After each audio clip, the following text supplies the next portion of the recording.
ನನ್ನ ಹಸ್ಬೆಂಡ್ಗೆ 6 ಇಯರ್ನ ಜೈಲಿನಲ್ಲಿ ಇದ್ದಾರೆ ಅವರು. 2024ನಲ್ಲಿ ಅವ್ರಿಗೆ ಮೈ ಹುಷಾರಿಲ್ಲ, ಹಾರ್ಟ್ ಪೇಷಂಟ್ ಅವರು 30% ಪಂಪ್ ಆಗ್ತಾಯಿದೆ ಅಂತ ಹೇಳಿದರು. ಅವರು ಜೈಲಿನಲ್ಲಿಂದ ಅವ್ರಿಗೆ ಸರಿಯಾಗಿ ಟ್ರೀಟ್ಮೆಂಟ್ ಮಾಡಿಲ್ಲ. ಇನ್ನು ನನ್ನ ಹಸ್ಬೆಂಡ್ ಸಾವುಕಾರಾಗ ಜೈಲ್ ಡಾಕ್ಟರು ಅವ್ರಿಗೆ CMO ಅವರು ನೋಡೋಕ್ಕೆ ಹೋಗ್ದಲ್ಲ, ರೌಂಡ್ಸ್ ರೇಟಿಂಗ್ನಲ್ಲಿ ಅವರು ಬೆಡ್ನಲ್ಲಿ ಇದ್ದಾರೆ, ವೀಲ್ಚೇರ್ನಲ್ಲಿ ಹೋಗ್ತಾ ಇದ್ದಾರೆ. ಅವ್ರಿಗೆ ಏನು ಟ್ರೀಟ್ಮೆಂಟ್ ಮಾಡಿಲ್ಲ, ಆಚೆ ಕಳಿಸಿಲ್ಲ. ಅವರು ಜಯದೇವ ಕಳಿಸಿ ತಿರ್ಗಾ ICU ಪೇಷಂಟ್ಗೆ ಅವ್ರಿಗೆ ತಿರ್ಗಾ ಒಳಗೆ ಕಳಿಸಿದ್ದಾರೆ. ಅಡ್ಮಿಷನ್ನೇ ಮಾಡಿಲ್ಲ ಜಯದೇವನಲ್ಲಿ. ಅವರೇ ನಮಗೆ ಏನು ಆ ಪೇಷಂಟ್ಗೆ ನಡೆಯೋಕ್ಕೆ ಆಗಲ್ಲ, ವೀಲ್ಚೇರ್ನಲ್ಲಿ ಇದ್ದಾರೆ, ಅದಕ್ಕೆ ಅವಾಗ ಕಾಲಿನಲ್ಲಿ ಬೇಡಿ ಹಾಕ್ತಾರೆ ಅವರು. ಅವ್ರಿಗೆ ನನಗೆ ನ್ಯಾಯ ಬೇಕು ಸರ್. ಈ ರೀತಿ ಇರೋರಿಗೆ ಆಗಬಾರ್ದು. ಬೇಲಿಗೆ ಹಾಕಿದ್ದೀವಿ ನಾನು. ಇದು ಅವಾಗ ಅಡ್ಮಿಷನ್ ಆಗಿರುವಾಗ ಅವರು ವಿಕ್ಟೋರಿಯಾ ಹಾಸ್ಪಿಟಲಲ್ಲಿ ಅಡ್ಮಿಟ್ ಆಗಿದ್ದಾರೆ.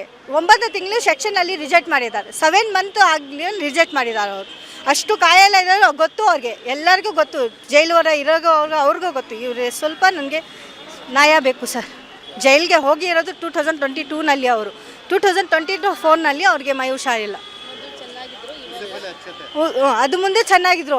2024ನಲ್ಲಿ ಅವ್ರಿಗೆ ಇದಾಗಿರೋದು.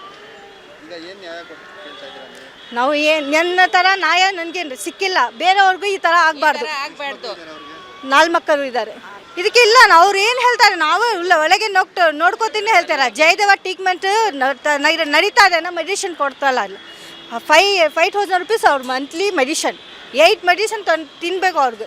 ಊಟ ಚೆನ್ನಾಗಿಲ್ಲ, ನಾವು ಊಟಕ್ಕೆ ರಿಕ್ವೆಸ್ಟ್ ಮಾಡು, ಅದು ಪರ್ಮಿಷನ್ ಕೊಟ್ಟಿಲ್ಲ ನಮಗೆ. ಏನು ತಿನ್ನೋದು ಅವರು, ಏನು ಅದೇ ಥರ ಟೂ ಮಂತ್ಸ್ನಲ್ಲಿ ಬೆಡ್ನಲ್ಲಿ ಇರ್ತು ಅವರು. ಊಟ ಸರಿ ಇಲ್ಲ. ಇದು ಜೈಲಿನಲ್ಲಿ ಹಾಸ್ಪಿಟಲಲ್ಲಿ ಹೋದರೆ ಅದು ಡೋಲೋ ಅದೇ ಕೊಡೋದು, ಡ್ರಿಪ್ ಹಾಕಿಲ್ಲ, ಏನೂ ಹಾಕಿಲ್ಲ, ಟ್ರೀಟ್ಮೆಂಟೇ ಇಲ್ಲ. ಯಾವಾಗ ಕೇಳಿದ್ರೆ ಡಾಕ್ಟರ್ ಇಲ್ಲ. ಅಧಿಕಾರಿಗಳು ಏನು ಹೇಳ್ತಾರೆ, ಇಷ್ಟು ಅವ್ರಿಗೆ ಮೈ ಹುಷಾರಿಲ್ಲ ಕರ್ಕೊಂಡು ಬಂದಿದ್ದಾರೆ, ಆವಾಗೆಲ್ಲ ಒಳಗೆ ಇಟ್ಟಿದ್ದಾರೆ. ಅದು ಜವಾಬು ಕೊಡಬೇಕು ನನಗೆ. CM ಅವರು, ಜೈಲವರು, ಡಾಕ್ಟರ್ ಅವರು ನನಗೆ ಅದಕ್ಕೇನು ಕೊಟ್ಟಿಲ್ಲ ಅಂತಲೇ ಈಗ ಮೀಡಿಯಲ್ಲಿ ನಾವು ಹೇಳ್ತಾ ಇರೋದು. ನಮಗೆ ನ್ಯಾಯ ಬೇಕು. ಈಗ ಆಗಿರೋ ತಕ್ಷಣ ಬೇರೆಯವ್ರಿಗೆ ಆಗಬಾರ್ದು ಅಷ್ಟೇ ಕೇಳ್ತಾ ಇರೋದು ನಾವು.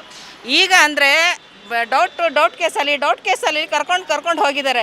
ಯಾರ್ದು 5 ತಿಂಗಳು ಮದುವೆ ಆಗಿದೆ, ಯಾರ್ದು ಮದುವೆನೇ ಆಗಿಲ್ಲ, ಯಾರ್ದು ತಾಯಿ ತಂದೆ ತುಂಬ ವಯಸ್ಸಾಗಿದ್ದಾರೆ.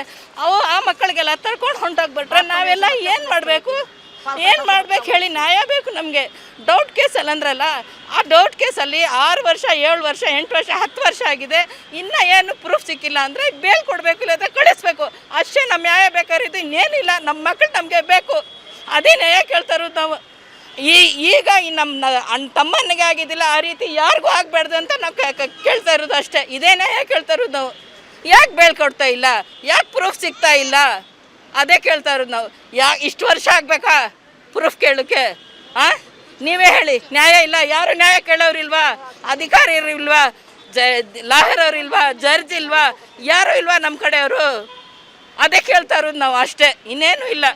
ಈಗ ಇರೋರಿಗೆ ಆ ರೀತಿ ಆಗಬಾರ್ದು, ಆ ಸಮಸ್ಯೆ ಆಗಬಾರ್ದು ಅಂತ ನಾವು ಕೇಳ್ಕೊಳ್ತಾ ಇದ್ದೀವಿ ಎಲ್ಲರಿಗೂ. ದಯವಿಟ್ಟು ಎಲ್ಲರೂ ನಾನೇನು ಹೇಳಿದರೆ, ನನಗೆ ಏನಾದರೂ ತಪ್ಪು ಹೇಳಿದರೆ ಕ್ಷಮಿಸಬೇಕು ಅಷ್ಟೇ ನಾನು ಕೇಳ್ತಾ ಇರೋದು. ಈಗ ಇರೋರಿಗೆ ಅಷ್ಟು ಕಷ್ಟ ಬರಬಾರ್ದು. ಈಗಿರೋರಿಗೆ ಸರಿಯಾಗಿ ಅವ್ರಿಗೆ ಬೇಲ್ ಕೊಡಬೇಕು, ಅವ್ರಿಗೆ ಹೊರಗಡೆ ಕಳಿಸ್ಬೇಕಂತ ನಾವು ಕೇಳ್ಕೊತಾ ಇದ್ದೀವಿ ಅಷ್ಟೇ, ಇನ್ನೇನು ಇಲ್ಲ. ಈಗ ನಮ್ಮ ತಮ್ಮ ಸತ್ತಿದ್ದಾನೆ, ಆ ಸತ್ತಿದವನಿಗೆ 5 ಮಕ್ಕಳಿದ್ದಾರೆ. ಅದು ಯಾರು ಏನು ಕೊಡ್ತಾರೆ? ಈಗ ಸತ್ತೋದ್ಮೇಲೆ ಬಿಟ್ಬಿಟ್ರು. ಆ ಪರವಾಗಿ ಸರಿಯಾಗಿ ಟೈಮಾಗಿ ಟ್ರೀಟ್ಮೆಂಟ್ ಸಿಕ್ಕಿದ್ರೆ ಆ ರೀತಿ ಆಗ್ತಾ ಇರಲಿಲ್ಲ. ಅದೇ ಕೇಳ್ತಾ ಇರೋದು ನಾವು. ನಮ್ಮ ವಿಜಯವಾಹಿನಿ ನ್ಯೂಸ್ ಚಾನೆಲ್ನಲ್ಲಿ ಪ್ರಮೋಷನ್, ಜಾಹೀರಾತು, ಅಡ್ವರ್ಟೈಸ್ಮೆಂಟ್ ನೀಡಲು ಸಂಪರ್ಕಿಸಿ 9535808456.